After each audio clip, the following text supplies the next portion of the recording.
Online ಔಷಧ ಮಾರಾಟ ವಿರೋಧಿಸಿ ದೇಶದಾದ್ಯಂತ ಔಷಧ ಮಳಿಗೆಗಳ ಬಂದ್ಗೆ ಕರೆ ನೀಡಿದ ಭಾರತ ಔಷಧ ವ್ಯಾಪಾರಿಗಳ ಸಂಘಟನೆ ಉಡುಪಿ ಜಿಲ್ಲಾ ಸಂಘಟನೆಯ ಬ್ರಹ್ಮಾವರ ತಾಲೂಕು ಘಟಕದ ಗ್ರಾಮೀಣ ಮತ್ತು ನಗರ ಭಾಗದ 40 ಔಷಧ ಅಂಗಡಿಗಳು ಬಂದ್ ಕರೆಗೆ ಸ್ಪಂದಿಸಿ ಎಲ್ಲ ಔಷಧ ಮಳಿಗೆಗಳು ಬಂದ್ ಮಾಡಿವೆ. ಬ್ರಹ್ಮಾವರ, ಬಾರ್ಕೂರು, ಕೊಕ್ಕರ್ಣೆ, ಚಿರ್ಕಾಡಿ, ಅವರ್ಸೆ, ಸಾಯ್ಪರಕಟ್ಟೆ, ಕೋಟ, ಸಾಲಿಕ್ರಮ, ಸಾಸ್ತಾನ, ಉಪ್ಪಿನಕೋಟೆ, ಉಪ್ಪೂರು ಸೇರಿದಂತೆ ಎಲ್ಲ ಔಷಧ ಮಳಿಗೆಗಳು ಬೆಳಗ್ಗೆಯಿಂದ ತೆರೆದುಕೊಂಡಿಲ್ಲ. ಉಡುಪಿ ಜಿಲ್ಲಾ ಔಷಧ ಮಾರಾಟ ಸಂಘದ ಕಾರ್ಯಕಾರಿ ಸಮಿತಿಯ ಸದಸ್ಯ ಮಧುಸೂದನ್ ಹೇರೂರು, ಸದಸ್ಯರಾದ ವಿಜಯಕುಮಾರ್ ಶೆಟ್ಟಿ ಕಾಪ್ರಾಡಿ, ಉದಯಕುಮಾರ್ ಶೆಟ್ಟಿ ಬ್ರಹ್ಮಾವರ ತಾಲೂಕು ಉಪ ತಹಶೀಲ್ದಾರರಿಗೆ ಅಶೋಕ ಎನ್ ಭಟ್ ಅವರಿಗೆ ಬೇಡಿಕೆಯ ಮನವಿಯನ್ನ ನೀಡಿದ್ರು. ಜನೌಷಧಿ ಕೇಂದ್ರಗಳು ಮತ್ತು ಅಪೋಲೋ ಔಷಧಿ ಅಂಗಡಿ ಎಂದಿನಂತೆ ತೆರೆದುಕೊಂಡು ಮಾರಾಟ ನಡೀತಾ ಇತ್ತು.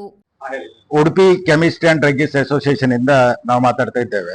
ಆಕ್ಚುಲಿ ಇವತ್ತು ದೇಶದಾದ್ಯಂತ 12.40 ಲಕ್ಷದಷ್ಟು ಮೆಡಿಕಲ್ನವರೆಲ್ಲ ಅಂಗಡಿಗಳನ್ನು ಬಂದ್ ಮಾಡಿ ಇವತ್ತು ಪ್ರತಿಭಟನೆ ಮಾಡ್ತಾ ಇದ್ದಾರೆ.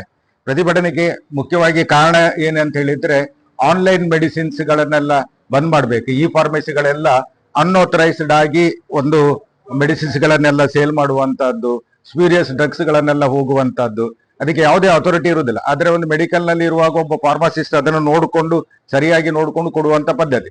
ಈ ಆನ್ಲೈನ್ ನಲ್ಲಿ ಯಾವುದೋ ಹಳೆ ಪ್ರಿಸ್ಕ್ರಿಪ್ಷನ್ಸ್ ಗಳನ್ನೆಲ್ಲ ಹಿಡ್ಕೊಂಡು ಅದರಿಂದ ಅವರು ವ್ಯಾಪಾರ ಮಾಡ್ತಾರೆ ಬಿಟ್ರೆ ಜನ ಸೇವೆ ಅನ್ನುವಂಥದ್ದು ನಿಟ್ಟಿನಲ್ಲಿ ಇಲ್ಲ. ಈಗ ಮೆಡಿಕಲ್ನವರು ಸಣ್ಣ ಸಣ್ಣ ಹಳ್ಳಿಯಲ್ಲಿ 24 ಗಂಟೆ ಕೂಡ ಕಾದು ಕೂತ್ಕೊಂಡು ಒಂದು ಸೇವೆ ನೀಡುವ ನಿಟ್ಟಿನಲ್ಲಿ ಇದ್ದಾರೆ.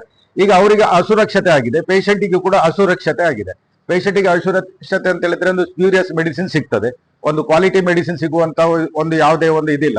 ಅದರಿಂದ ಯಾರಿಗೂ ಕೂಡ ಔಷಧಿಗಳನ್ನು ಕಂಟಿನ್ಯೂಸ್ ಎಲ್ಲಿಯಾದರೂ ಹೇಗಾದರೂ ಸಿಗ್ತದೆ. ಬ್ಯೂರೋ ರಿಪೋರ್ಟ್, ವಿ4 ನ್ಯೂಸ್, ಬ್ರಹ್ಮಾವರ.